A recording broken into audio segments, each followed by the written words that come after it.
আওয়ামী সরকারের পতনের পরপরই পরিবর্তনের ডাক উঠেছে বিসিবি ও বাফুফেতে। ক্রিকেট বোর্ডের সভাপতি পাপনার ফুটবল ফেডারেশনের সভাপতি কাজী সালাউদ্দিন দীর্ঘ সময় ধরে আসন ভারী করে রেখেছেন। এ যেন বোর্ডের উপর একচ্ছত্র আধিপত্য। অবস্থা দেখে মনে হচ্ছে শক্তিশালী গ্লু বা আঠা লাগিয়ে গদিতে বসেছেন, তাই চাইলেও এখন চেয়ার ছেড়ে উঠতে পারছেন না। কোনো সেক্টরে উন্নতি আনতে হলে পরিবর্তনটাও গুরুত্বপূর্ণ। ক্রিকেটে অনূর্ধ্ব-19 দলের সাফল্য না হয় মানলাম, কিন্তু সালাউদ্দিনের শাসনামলে কতটুকু পেল বাংলাদেশ ফুটবল? সোমবার ছাত্র জনতার এক দফা দাবির মুখে গদি ছেড়ে পলায়ন করেছেন প্রধানমন্ত্রী শেখ হাসিনা। প্রধানমন্ত্রীর পদত্যাগে পতন ঘটেছে মন্ত্রিসভার। মঙ্গলবার বিকেলে জাতীয় সংসদ বিলুপ্ত ঘোষণা করেছেন রাষ্ট্রপতি মোহাম্মদ শাহাবুদ্দিন। এমত অবস্থায় চতুর্দিক থেকে প্রশ্ন উঠছে, দেশের ক্রীড়াঙ্গনের দায়িত্বে কার আসতে যাচ্ছে? বিশেষ করে দেশের প্রধান দুই সংস্থা বাংলাদেশ ক্রিকেট বোর্ড ও বাংলাদেশ ফুটবল ফেডারেশনের পরিচালনায় আসবেন কারা, তা নিয়েই যত চিন্তা। বিদায়ী সরকারের যুব ক্রীড়ামন্ত্রী ছিলেন নাজমুল হাসান পাপন। একই সঙ্গে বিসিবির সভাপতির দায়িত্ব পালন করছেন তিনি।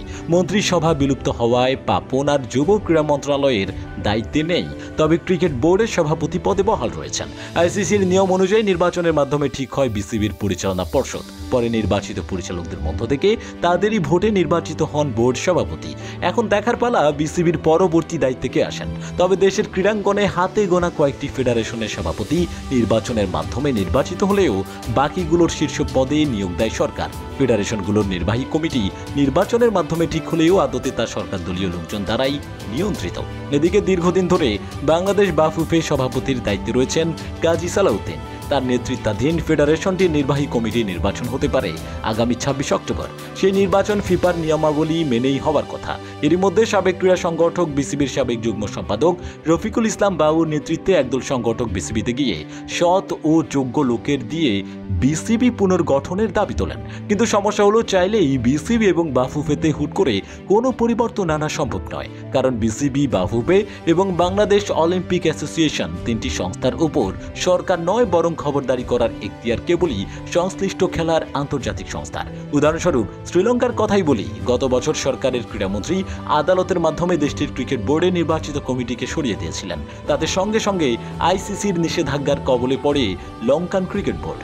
পরে আদালতের রায় বাতিল করে পুনরায় নির্বাচিত কমিটিকে দায়িত্বে ফিরিয়ে এনে আইসিসির নিষেধাজ্ঞা কাটিয়েছিল দেশটি।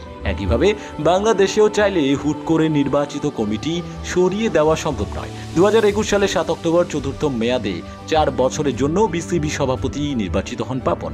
2025 সালের 5 অক্টোবর মেয়াদ শেষ হবে বিসিবির বর্তমান নির্বাচিত কমিটির।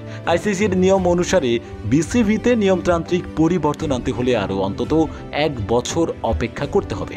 বিসিবির যখন এই অবস্থা, তখন বাফুফেতেও পরিবর্তনের আওয়াজ উঠেছে।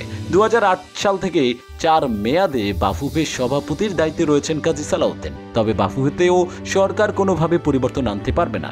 ফিফার অনুমোদন দেওয়া বাফুফের গঠনতন্ত্র অনুযায়ী নির্বাচনের মাধ্যমেই ফেডারেশনটিতে পরিবর্তন আনা সম্ভব। অন্যথায় ফিফা কর্তৃক নিষিদ্ধ হওয়ার সমূহ সম্ভাবনা রয়েছে। যেমনটা দেখা গিয়েছিল 2001 সালে প্রয়াত ক্রীড়া প্রতিমন্ত্রী ফজলুর রহমানের সময়। এবারও তেমন কিছু করা যাবে না। বাফুফের বর্তমান কমিটির মেয়াদ শেষ হচ্ছে আগামী অক্টোবরে।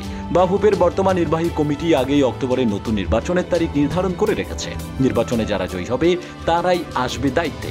এই নির্বাচনেও যদি বর্তমান সভাপতি সালাউদ্দিন প্রতিদ্বন্দ্বিতা করেন এবং নির্বাচিত হন, তাহলে কোনোভাবেই তাকে সরানো যাবে না। পরের 4 বছরের দায়িত্ব তিনি পালন করবেন। আর যদি তিনি নির্বাচনে প্রতিদ্বন্দ্বিতা না করেন, তাহলে বিষয়টি ভিন্ন দিকে মোড় নেবে।